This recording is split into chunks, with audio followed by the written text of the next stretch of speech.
He wants to run the ball. That's the only way we're going to be successful in this league. I think the guys are doing a good job.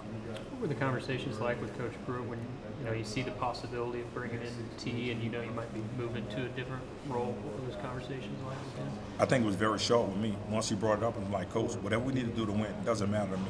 I can coach football. It doesn't matter. I coach running backs, tight ends. If I can be the water boy, whatever we need to do to win, I have to have that type of attitude. And I'm just glad I have an opportunity on this staff. And now I'm going to a new position, so I just think it's a great opportunity for myself.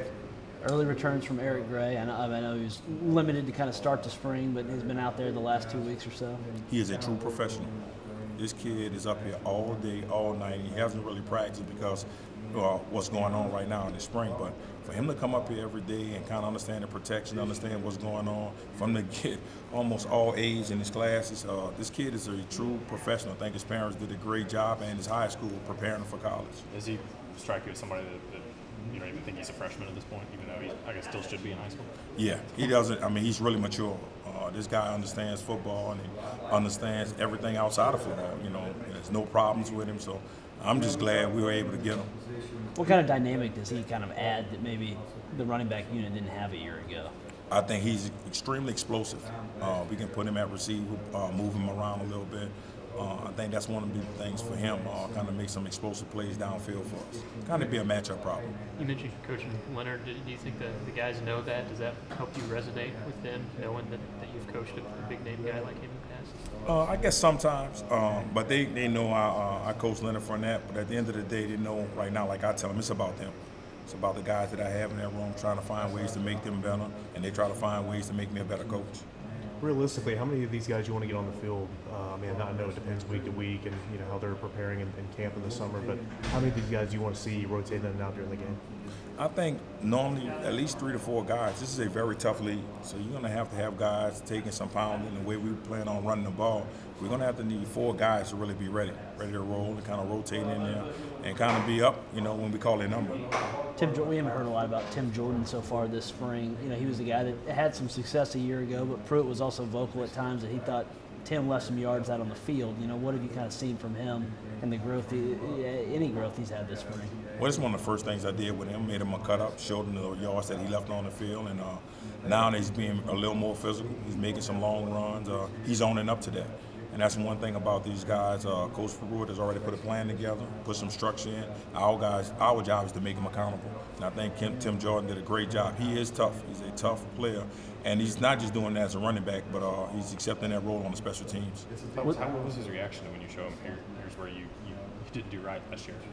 What was his reaction? A lot of times when you're honest with kids, they're surprised because, their egos are being stroked so much.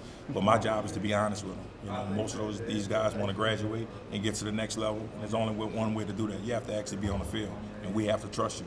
So, one thing about me, I'm always having hot conversations with them. Honest, open, and transparent. So they know I'm going to tell them the truth.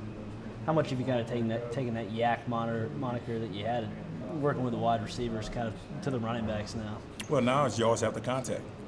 So it doesn't change. I'm still David Yak Johnson at yahoo.com. That's my email. So at the end of the day, I just kind of pride myself on trying to get guys playing, playing at a high level. Did that start at Memphis? No, actually, it started at Tulane. After contact? Normally I coach receivers, but when I got to Tulane, they told me I had to coach running backs and tight ends. And at the time, I didn't know I was the only person in America coaching 2 positions.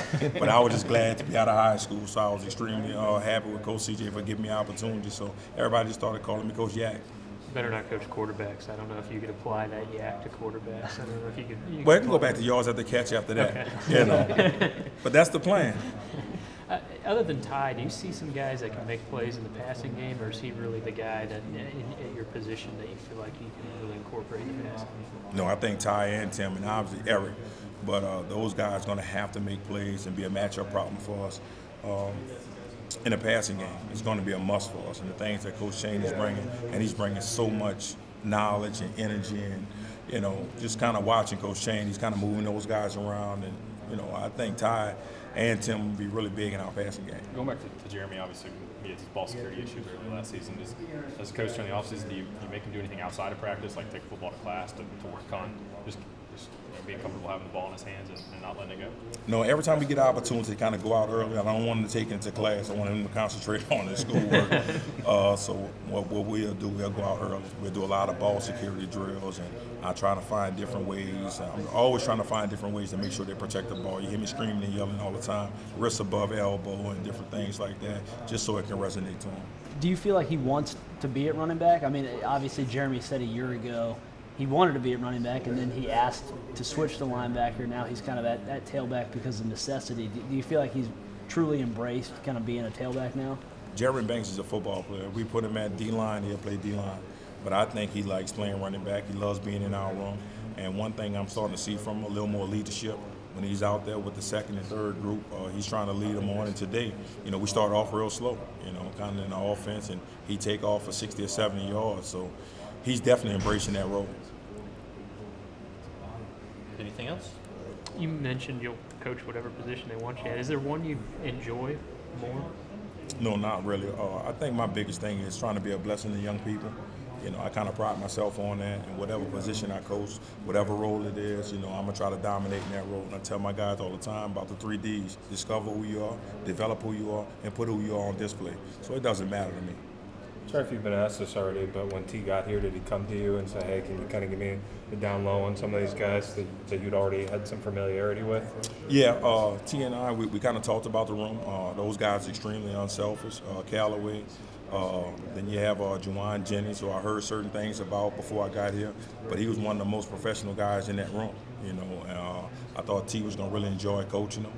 They work extremely hard, and we understand right now we have a long way to go. But T and I really talked about it and kind of embraced it, and my job is to make him as comfortable as possible in the role coaching those receivers, and it's only going to make us better.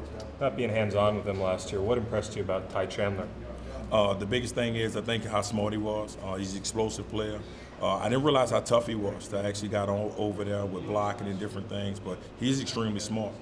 He knows everything the O-line knows when you start talking about pass protections and different things like that. We've seen him bulk up a little bit. How do you kind of balance, his explosiveness with being able to take a little bit more of a pounding in the SEC? Well, he's going to have to continue to kind of put muscle on, and I think Coach Fritz and those guys do a really good job in the weight room by him kind of putting on the proper weight where he's able to still be explosive and still run.